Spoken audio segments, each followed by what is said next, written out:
journal des auditeurs avec Stéphanie Hartmann sur Africa numéro 1. Africa. Bonjour à toutes et à tous, bienvenue dans cette nouvelle édition du journal des auditeurs. J'espère que vous allez bien. Aujourd'hui dans le JDA, le Tchad, où Idriss Déby a annoncé l'avènement prochain de la 4e République. C'était lors d'un discours à l'ouverture du forum sur la réforme des institutions. Ce forum a pour objectif la révision de l'organisation administrative, la suppression de certaines institutions au profit d'autres, la révision des mandats des élus, dont celui du chef de l'État. On se souvient qu'au moment de sa réélection, Idriss Déby avait annoncé sa volonté de rétablir la limitation des mandats présidentiels. Mais ce forum suscite peu d'enthousiasme au sein de la société tchadienne. Il est d'ailleurs boycotté par l'opposition et la société civile. Alors dans ce contexte, peut-on dire que le processus de démocratisation est au point mort au Tchad? Nous demanderons son avis à Kinkabe Oguzemi de Tapol, porte-parole du Conseil de commandement militaire pour le salut de la République. C'est le CCMSR, un mouvement armé. Il sera notre invité. Si vous souhaitez participer, posez vos questions. Composez dès maintenant le 01 55 07 58 00 si vous êtes en France. Et si vous nous écoutez depuis partout ailleurs dans le monde, notamment du côté de Moundou ou encore de Djamena au Tchad, composez le 00 33 1 55 07 58 00. Mais avant d'entrer dans le vif du sujet, voici quelques messages que vous nous avez laissés sur le répondeur d'Africa numéro 1. Le JDA, c'est sur Africa numéro 1. Bonjour Stéphanie, bonjour chers auditeurs. Voilà, j'ai appris ce matin l'inculpation de M. Sarkozy dans l'affaire de son élection avec Kadhafi. Moi, je suis très content parce que je voudrais dire à Sarkozy que quand on crache là-haut, on doit s'attendre à des gouttes sur le nez. Quand on a un crédit, on doit le payer. Et voilà, franchement, aujourd'hui, il est en train de payer. Parce que ce monsieur-là, franchement, il s'est comporté comme un délinquant. Et en plus, tout le monde a vu, on a vu ça à la télé. Sarkozy, on l'a vu avec M. Kadhafi. Quand on s'est mis, tout le monde s'est mis contre Kadhafi, il était parmi. Voilà. Donc voilà, tout ce que je voulais dire, que j'étais content qu'il soit poursuivi pour cette affaire. Parce que ce monsieur, il s'est mal comporté. Voilà. Quand on se comporte mal, on doit le payer un jour ou l'autre. Voilà. Merci. Bonne journée à tous et à toutes. Bonjour les amis africains, bonjour les amis africains, bonjour Madame Stéphanie. Ce message, je le laisse par rapport à la jubilation africaine de la mise en examen de M. Sarkozy. Je vais demander aux Africains, d'une manière générale, de se calmer. On a déjà vu en France des mises en examen en pompe et la suite, on la connaît. Vous vous rappelez du cas de Dominique de Villepin et M. Sarkozy? Quelle a été la suite jusqu'à présent? C'est-à-dire du cinéma de justice française, on en a déjà vécu énormément. L'ami de M. Alassane Dramani, il a mis monsieur dans le déni. L'ami de M. Alassane Dramani, il mit monsieur dans le déni. L'ami de M. Alassane Dramani, monsieur, il est dans le déni. L'ami de la Dramani, monsieur dans le déni. Oui, bonjour Madame Hartmann, bonjour toute l'équipe Africa numéro 1. C'est M. Koné à l'appareil, ça fait un peu longtemps. J'espère que vous allez très très bien. Mais écoutez, Madame Hartmann, moi je vous appelle ce matin pour vous lâcher un petit message. J'ai une petite question à vous poser en fait. Par rapport au dossier de Nicolas Sarkozy sur Libye et sur le financement de Mohamed Kadhafi, l'ex-président de Libye. Et moi, ce que je ne comprends pas pour cette affaire, parce que depuis qu'on était petit, on nous disait que Mohamed Kadhafi était quelqu'un qui aimait beaucoup de l'Afrique, qui était toujours contre l'Occident. Mais à notre grande surprise, et on a vu que cet président qui avait fait un financement pour la campagne de Nicolas Sarkozy pour la présidentielle française. Mais moi, ce que je ne comprends pas, un homme comme ça, un homme, comme on nous disait, comme Kadhafi, comment il fait qu'il est arrivé à prendre l'argent de Libye pour financer sur le présidentiel de Nicolas Sarkozy? Franchement, j'ai cette question à vous poser.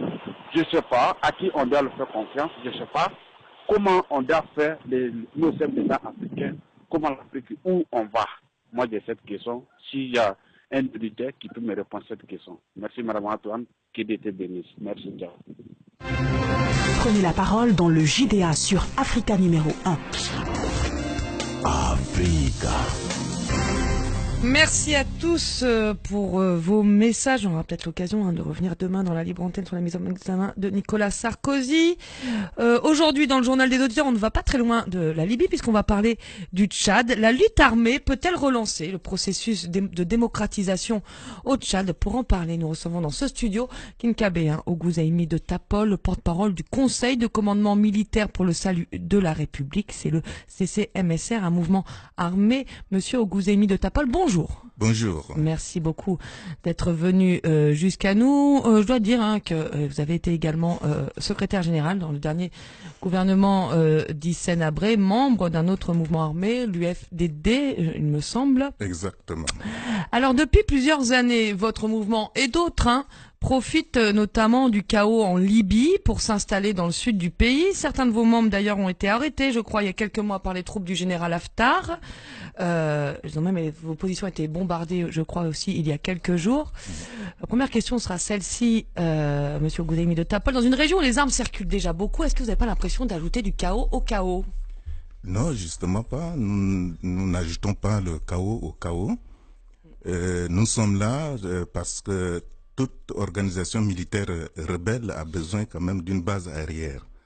Et si à un moment donné, le Tchad avait aussi accueilli la résistance libyenne sur son territoire, pourquoi pas la Libye ne peut pas abriter un mouvement rebelle. Voilà. Donc nous ne sommes pas là pour ajouter du chaos dans le chaos. Nous sommes une organisation rebelle des Tchadiens qui ont non seulement des Kalachnikov dans leur bagage, mais qui ont aussi un projet de société bien défini pour le Tchad. Donc, ce n'est pas du chaos, au contraire. On va y revenir. Alors justement, selon la chercheuse Marielle Debos, qui connaît bien votre pays, le Tchad, elle a déclaré il y a quelques mois, et elle le dit souvent dans ses travaux de recherche, il n'y a jamais eu, et c'est un fait d'ailleurs, il n'y a jamais eu de changement de régime au Tchad sans armes. Pour autant, il existe une opposition civile. Quel regard vous portez sur cette opposition civile qui boycotte le forum dont j'ai parlé sur la réforme des institutions, et sur ces mouvements citoyens qui essayent d'émerger depuis quelques mois? Quel regard portez-vous sur leurs actions, notamment ces derniers mois, pour dénoncer la gestion de l'État? Eh bien, ces derniers temps, au niveau du Tchad, la société civile, l'organisation de la société civile a fait un travail remarquable que nous saluons tous en tant que membres du mouvement rebelle. L'un n'exclut pas l'autre. Ce que nous sommes en train de faire, ça n'exclut pas ce que la société civile fait en ce moment au niveau. Vous ne dites pas intérieur. Ça sert à rien? Non, c'est très utile, au contraire. C'est très utile dans la mesure où on a besoin d'un mouvement, d'un soulèvement populaire à l'intérieur du pays aussi. Et si cela arrive, ça nous épargne quand même de garder, de faire l'économie de nos cartouches. Et donc, pour nous, on voit de très bon œil ce que la société civile fait en ce moment au Tchad. Cependant, nous demeurons vigilants parce que le régime introduit volontairement aussi des gens qui se relèvent de la société civile et qui font aussi de sabotage à l'intérieur de la société civile. Et pour cela, nous dénonçons régulièrement, mais il y a quand même des gens au niveau de l'intérieur qui font un travail remarquable que nous apprécions et que nous saluons tous. Alors justement, du côté de la lutte armée, on est plutôt divisé. On a parlé de l'UFR, il y a l'UFDD, le CCMSR, votre mouvement est une dissidence d'un autre mouvement armé, le FACT. Et pourtant, comme je le disais, vous depuis plusieurs mois, tout ce monde-là profite du chaos libyen pour instaurer des bases arrières. Comment se fait-il qu'il y a une sorte d'union impossible entre ces mouvements armés, et la lutte armée peut-elle aboutir à quelque chose s'il n'y a pas d'union entre ces mouvements? Eh bien, tout à l'heure, par exemple, quand vous avez cité cette chercheuse qui dit que il n'y a jamais eu de changement de régime au Tchad par la voie démocratique, ceci est lié peut-être à l'histoire de ce pays. Comment est-ce que ce pays est arrivé à l'indépendance et comment on est arrivé aujourd'hui? Et justement parce que avant 1963, par exemple, le Tchad est un pays très démocratique qui avait déjà eu des partis politiques et une vie politique vraiment très dynamique. Et c'est à partir de 1963, au mois de septembre, que tout a basculé par la faute justement du premier régime. Et à partir de là, cela a continué jusqu'aujourd'hui. Mais nous arriverons, nous y arriverons. Maintenant, parlant de la division au niveau des mouvements politico-militaires, vous savez, dans les années 70, 80, il y avait quand même 11 tendances politico-militaires au Tchad. Et ça semait de chaos. Donc ce n'est pas aujourd'hui, en tout cas pas moi, en tant que Kingabe ou Gozemi, qui vais encore cautionner des divisions à ce niveau. Cependant, c'est une réalité. C'est une réalité qu'on peut l'expliquer par la culture, notre culture par exemple. Vous savez, finalement, le multipartisme, qu'il y ait plusieurs mouvements politico-militaires, c'est une forme de multipartisme, c'est ce que vous dites. Pas exactement, mais j'en arrive. Tout simplement que nous, quand on va par exemple à la chasse de gros gibier, par exemple, je parle de la culture, je cite ici la culture. C'est dans notre culture de ne pas prendre tous le même chemin. Il faut quand même aller chacun de son côté. Mais le but final, c'est de viser le gros gibier. Donc, il y en a qui prennent le chemin à gauche, d'autres à droite. Mais c'est pour arriver toujours à l'endroit où s'est caché le gibier. Toujours est-il qu'aujourd'hui, au niveau du Conseil de commandement militaire pour le salut de la République, et j'en profite déjà pour envoyer un message de fraternité à nos camarades, nos 3 camarades qui ont été arrêtés au Niger, et dont on reste sans leurs nouvelles jusqu'aujourd'hui. Et injuste, c'est injuste, mais j'ai un mémoire pour eux. Donc, nous sommes en train de nous organiser, de structurer le mouvement pour permettre à ce que ceux qui, d'une raison ou d'une autre, n'ont pas voulu être avec nous hier, puissent trouver en nous une crédibilité qui puisse nous permettre de se mettre ensemble.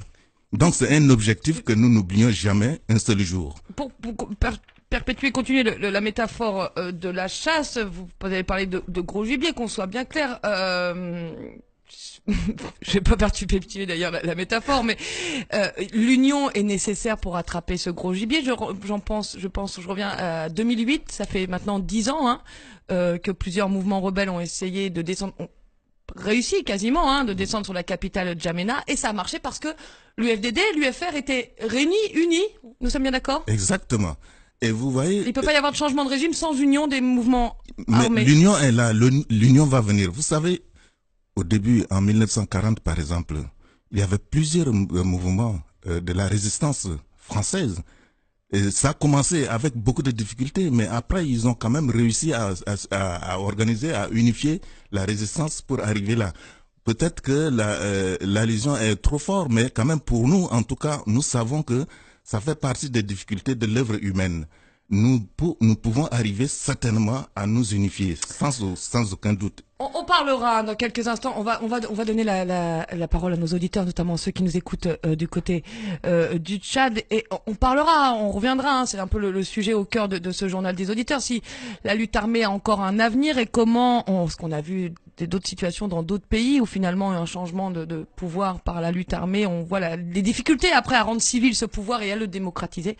Ce sera ma question suivante. En attendant, on va écouter Apollinaire. Je crois qu'Apollinaire est à Djamena. Apollinaire, bonjour. Bonjour.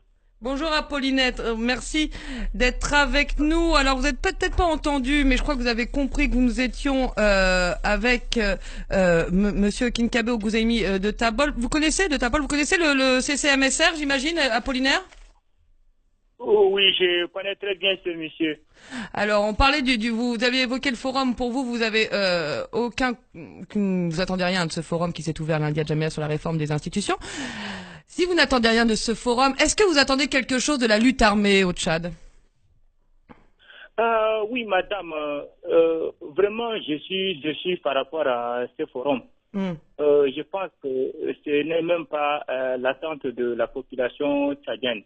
Nous, ce qu'on veut de ce régime, c'est la bonne gestion du pays. Donc, on a un gros problème au niveau de gestion du pays. Imaginez, la gestion du pays se passe d'une manière un peu légale. Certaines régions sont développées, certaines régions ne bénéficient de rien de ressources du pays. Donc, c'est ça le plus gros problème du Tchad. C'est pas le forum. Et regardez ce qui se passe à l'occasion de ce forum. Certaines sociétés civiles, certains leaders ont claqué la porte par rapport au comportement de ce régime qui impose tant de choses. Donc, le plus gros problème, ce n'est pas ça qui nous arrange. On veut la gestion dans la transparence. Alors, Apollinaire, on a bien compris justement, c'est pour ça que je vous parlais du Conseil du commandement militaire pour le salut de la République, dont le porte-parole est avec nous en studio. Donc selon vous, vous attendez une bonne gestion de l'État. Est-ce que ça veut dire que le régime actuel est failli, en tout cas échoue? Et est-ce que vous pensez que ceux qui sont à la tête des mouvements armés peuvent mieux réussir que l'actuel régime? Oui, je pense que ce régime a totalement échoué. Donc, s'il s'agit de noter ce régime, je pourrais dire que c'est 5 sur 20. C'est très clair. Donc, le résultat est tout à fait nul, zéro. Donc, on ne fait même pas confiance à l'armée. On ne veut pas le pouvoir qui serait pris par l'arme, on ne veut pas. Il faut passer le pouvoir par des moyens un peu démocratiques. Donc, on veut l'alternance démocratique, c'est l'alternance démocratique qu'on veut. Donc, il faut que les choses se passent dans la transparence. C'est ça l'attente de la population tchadienne. C'est ça la telle chose que nous voulons de ce régime. Il faut que la démocratie y est au Tchad. C'est ça le plus important. Merci Apollinaire de nous avoir appelé. Je vous demanderai une réaction tout à l'heure, monsieur Kinkabe Oguzani de Tapol, sur effectivement, beaucoup pensent que la lutte armée aussi est dangereuse, peut apporter, en tout cas, la violence. Je vais pas réussir à finir ma phrase. En tout cas, ça peut déboucher sur des régimes violents et on sent beaucoup de peur de la part d'Apollinaire. On écoute Osana et je vous demande une réponse juste après. Osana, bonjour. Bonjour Stéphanie. Bonjour Osana. Même question pour vous. Que pensez-vous de ce forum qui s'ouvre et dans ce contexte, qu'attendez-vous des mouvements armés? Tout d'abord, Stéphanie, permettez-moi de dire que M. Déby ne cesse pas d'amuser la galerie. Et je qualifie ce forum d'un moment de partage de gâteaux. C'est une rencontre de gastronomie. Sinon, ce forum n'est pas vraiment prioritaire pour la population tchadienne. Au lieu que M. Déby se penche sur les vrais problèmes, il est là à se lancer dans des futilités. Sinon, si on essaie de voir le vrai problème des Tchadiens, c'est pas ce forum qui serait une solution à toutes les difficultés qu'on est en train de vivre pour le moment. Par exemple, on parle de la fédéralisme et la décentralisation qu'on a même attendu et il n'y a pas un résultat concret. Et on se lance dans le fédéralisme. C'est pour faire quoi avec? Sinon, je pense qu'il faut que seule la population peut déloger Déby. Si la population n'est pas consciente, je vous assure que notre calvaire va encore se prolonger des années. Vous savez, la rébellion ne peut pas... On n'a pas de vraies rébellions. Une force armée qui peut déloger M. Déby. C'est seule la population. Si la population ne prend pas sa destin en main, je vous assure que on va être esclave de M. Déby avec son clan encore des années. Et donc, vous savez, c'est une façon de tourner encore le bien public, c'est une façon de se partager le maigre ressource encore de la population. Sinon, c'est pas un forum, c'est juste une rencontre où ceux qui sont proches viennent là pour avoir à des postes pour avoir encore des sous. Sinon, c'est de perte de temps. C'est une perte de temps, ce forum, quoi. Je pense que moi, personnellement, je n'attends rien de ce forum parce que c'est juste des amusements, quoi. C'est très clair. Merci beaucoup, Ozana. Merci beaucoup de votre intervention du côté du Tchad. Je reviens vers vous, Kinkabe Gouzaimi de Tapol, porte-parole du Conseil de commandement militaire pour le salut de la République. On entend bien, ça fait plusieurs émissions qu'on fait sur le Tchad. On entend bien que ce régime n'est absolument plus populaire, en tout cas dispose de très peu de popularité, sans pour autant que ça profite aussi à votre mouvement et aussi à la lutte armée. On a entendu les deux auditeurs, Apollinaire et Ozana, qui disent nous, le changement de régime passera par une insurrection populaire. Vous en avez parlé tout à l'heure. On voit aussi, Syrie, en Côte d'Ivoire, on voit bien aussi les limites de la lutte armée et toute la difficulté, une fois qu'on a obtenu le pouvoir par les armes, de rendre ce pouvoir civil et démocratique. Est-ce que la lutte armée peut encore être perçue comme un moyen de faire la révolution? Est-ce que c'est pas has-been, finalement? Non, pas du tout. La lutte armée peut très bien apporter la démocratie. Et j'en veux pour la preuve le Ghana de Julius Réoline. Voilà. Ce monsieur a pris le pouvoir par la force. Il y avait un coup d'État, bien sûr, mais il a un projet derrière lui. Il a un projet de société bien défini. Et c'est cette volonté politique a permis qu'aujourd'hui le Ghana fait partie quand même des clubs très restreints des pays vraiment démocratiquement avancés en Afrique. Je peux citer aussi d'une certaine manière. Mais il a utilisé l'armée, il était membre, c'était l'armée nationale régulière, là. Voilà. Vous êtes des groupes armés irréguliers, si je peux me permettre. Exactement. Nous sommes pas irrégulières, nous sommes une rébellion. C'est différent de l'illégalité. Nous ne sommes pas illégales. Nous sommes un mouvement rebelle. Et la charte africaine des droits de l'homme et des peuples nous donne ce droit. Pour pouvoir, chaque peuple est autorisé à se soulever contre la confiscation du pouvoir par la force. Et c'est le cas aujourd'hui au Tchad. Idriss Déby confisque le pouvoir, il est venu par le pouvoir, il confisque le pouvoir par la force. Et nous avons le droit qui nous a été reconnu de pouvoir aussi nous soulever pour renverser cela. Donc nous ne sommes pas illégaux. Maintenant, ce que je viens de dire tout à l'heure. Sur les craintes finalement, sur le peu d'engouement que suscite la lutte armée actuellement au Tchad. Justement, mais ce n'est pas parce que j'ai rencontré un certain monsieur dans la rue qui s'appelle Paul, qui porte un manteau noir avec un chapeau noir qui s'appelle Paul. Donc tous ceux qui arrivent et qui s'habillent de cette façon s'appelleront Paul. Non, il y avait des échecs par le passé, ça je le reconnais. Il y avait des choses qui n'ont pas été bien faites par le passé et ça donne raison aux populations de se méfier des mouvements armés. Le cas de Déby nous donne aussi cet exemple. Mais aujourd'hui, il faut savoir que nous sommes à un tournant de l'histoire du Tchad. Le mouvement que nous avons aujourd'hui au niveau de CCMCR, ce n'est pas un mouvement comme on en a vu il y a de cela 20, 30, 40 ans en arrière, moyen encore, comme un mouvement de 2008, non. C'est un mouvement animé par une nouvelle génération de la classe politique. Sinon, ceux qui étaient en échec jusqu'en 2008, ce sont déjà des acteurs de la politique d'hier. Ce sont déjà des gens qui se sont déjà battus en 1960, des gens qui se sont battus en 1979. Et logiquement, ils sont arrivés avec un système passé et qui a amené à cet échec. Aujourd'hui, la moyenne d'âge était de 35. Parmi les membres de ce mouvement. Donc le CCMCR, avec son projet de société bien défini, est en mesure de proposer une alternative crédible et sérieuse au peuple tchadien. Ce que nous demandons simplement, c'est de nous pouvoir débarrasser de ce monsieur. Parce que ce n'est pas le problème. Si l'occasion était donnée, pourquoi est-ce qu'on va chercher nécessairement à prendre les armes? Non, mais on avait eu une conférence nationale au Tchad. On avait une constitution qui a été adoptée par référendum. On avait eu en août de 2007 de la signature de l'accord avec tous les partis politiques démocratiques au Tchad. Cela suffit pour amener quand même le Tchad à lancer le Tchad sur l'orbite démocratique. Mais ce n'a pas été le cas parce que Déby a mis les pieds au mur.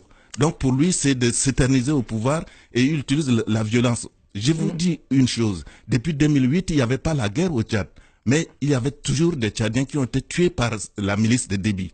pourquoi cela? Et pourquoi est-ce que nous, on ne peut pas se défendre? On reviendra tout à l'heure justement sur l'épisode de 2008. On va se retourner du côté du standard, écoutez Adama.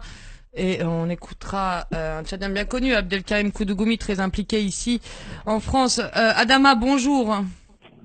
Oui, alors bonjour Stéphanie. Bonjour Adama. Vous êtes contre la lutte armée, vous, hein. C'est qu'on soit bien clair, ça. Oui, mais Madame Stéphanie, quand j'entends ce monsieur-là, ça me fait mal au cœur. Parce que pour moi, les rébellions, ça sert à rien. Parce que l'Afrique, c'est ça qui nous met à retard, les armes. Le problème africain, ça va jamais résoudre avec les armes. Et en plus, j'ai une question à poser au monsieur. Il vous écoute. Ils sont combien dans ces rébellions-là? Et qui les finance? Excellente question, Adama. Voilà. J'allais poser. Allez-y, attendez, Adama, écoutez la réponse. J'allais vous poser la question, effectivement, Kingabe Oguzani de Tapal. Comment votre mouvement est financé? Par qui? On parlait du chaos libyen en début d'émission. On connaît un peu cette zone aussi, un peu grise, du sud libyen. Nous sommes des Tchadiens. Qui sont vos soutiens? Nous sommes des Tchadiens. Et nous sommes nombreux, ce n'est pas ici sur votre plateau que je vais dire que voilà, nous sommes 10, 20, 30 ou bien 500, 10 000, non. Mais nous sommes des Tchadiens de partout, de toutes les communautés tchadiennes. Et je pense que nous avons notre force. Le Tchad a des moyens pour pouvoir se défendre. Le Tchad a des moyens nécessaires et nous comptons d'abord, dans un premier temps, sur nos propres moyens pour pouvoir nous défendre. Maintenant, s'il se trouve qu'il y a des amis du Tchad qui peuvent nous aider, pourquoi pas, mais pour le moment, nous pensons que les moyens que nous avons nous-mêmes engagés, ce sont des moyens propres à nous-mêmes et ça nous suffit largement pour pouvoir faire quelque chose. Donc, je n'ai pas vraiment à dire que voilà, nous organisons une rébellion pour avoir des soutiens à l'extérieur, par-ci par-là. C'est la tendance. Non, mais cela dit, on sait comment ça se passe et on imagine très bien que si vous avez des soutiens extérieurs et si jamais vous arrivez au pouvoir, vous leur serez redevables. Donc, les opinions tchadiennes a le droit de savoir. Ce n'est pas le cas pour le moment. Ce n'est pas le cas pour le moment. Donc, la question n'est pas à l'ordre du jour. C'est très clair. Adama, un mot de conclusion? Allez-y. Un mot de conclusion, j'aimerais bien dire que ça, c'est un projet personnel de ce monsieur qui veut faire un commerce ou qui veut faire une tuerie dans notre pays, dans notre Afrique. Donc, moi, si je... Vous êtes du Tchad, Adama? Moi, je suis pas du Tchad, je suis africain. Mais des gens comme ça, si je les vois, je les arrête. Parce que c'est des assassins, ces gens comme ça. C'est pas une insulte, monsieur. Monsieur, écoutez-moi. Non, mais c'est intéressant, Adama, effectivement. Non, vous avez raison. La lutte armée est quelque chose de très spécifique. Et on a vu les conflits que ça a donné en RDC. Je citais la Côte d'Ivoire aussi tout à l'heure. Non, mais Stéphanie, je suis vraiment content de pouvoir parler à des gens qui ont créé des associations comme ça. C'est des associations assassins qui sont en train de tuer les gens pour rien, en plus des innocents. Si vous voulez vraiment Idriss Déby, il est là-bas, vous le laissez, vous savez là où il est. Mais vous faites que tuer les innocents qui sont dans les brousses, qui sont en train de cultiver, soi-disant que vous êtes rebelles. Vous êtes rebelles de quoi? Adama, on va laisser répondre. Je pense que vous avez pu exprimer votre point de vue. Vous entendez ce que dit Adama, voilà, on parle tellement aussi du continent africain comme terre de violence. Comprenez que les gens ne veulent plus de rébellions armées qui ont causé de nombreuses morts, de nombreuses victimes, qui ont provoqué donné lieu à de nombreux conflits aussi ces dernières années. Qu'est-ce que vous pouvez répondre à Adama? Mais justement, ce n'est pas la première fois qu'il y avait des rébellions dans l'histoire de l'humanité. Malheureusement pour Adama, il va y avoir des rébellions de chaque fois que des droits ont été violés. Il va y avoir des gens qui vont se révolter. Au Burkina Faso, on n'est pas passé par la rébellion armée pour chasser un pouvoir. Oui, justement, mais chaque légume a sa saison. Est-ce que vous dites au Tchad, ça se passe forcément comme ça? Le Tchad, tout à l'heure, j'ai dit que le Tchad a sa propre histoire. Ce qui se passe au Burkina Faso n'est pas transposable automatiquement au Tchad. Le Tchad a son histoire. Donc le Tchad, ce n'est pas le Tchad ne fabrique pas des armes. Il y aura toujours des armes dans la vie de la société. Quand une société organisée existe, il y aura toujours quand même des violences. Et ce qui est important pour nous ici, c'est de défendre le droit à l'existence digne en tant que nation. C'est ça qui nous importe. Le reste, c'est... Quelles sont vos relations avec les populations au nord du Tchad et au sud de la Libye? Mais nous sommes là, nous avons la population avec nous. Vous prélevez des taxes? Vous occupez un territoire? Pas du tout, du tout. Mais pourquoi prélever des taxes?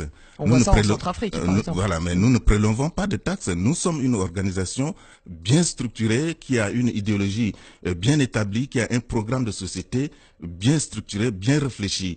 Et nous avons des combattants très bien disciplinés. Et nous savons ce que nous voulons faire. Donc, il n'y a pas question de faire de violence sur la population au nom de laquelle nous agissons. Non, pas question, pas question. J'avais promis qu'on l'écouterait, il nous reste quelques minutes. On a en ligne Abdelkarim Koundougoumi. Abdelkarim, bonjour, membre de la société civile tchadienne d'ailleurs. Bonjour Madame Ahmad. Bonjour Abdelkarim. Est-ce que vous êtes favorable, vous, à la lutte armée, vous qui militez pour l'alternance au Tchad? La lutte armée maintenant pour les Tchadiens, d'ailleurs je vais répondre à notre frère panafricain qui commence à condamner tout azimut l'option que certains Tchadiens ont choisie pour résoudre le problème tchadien.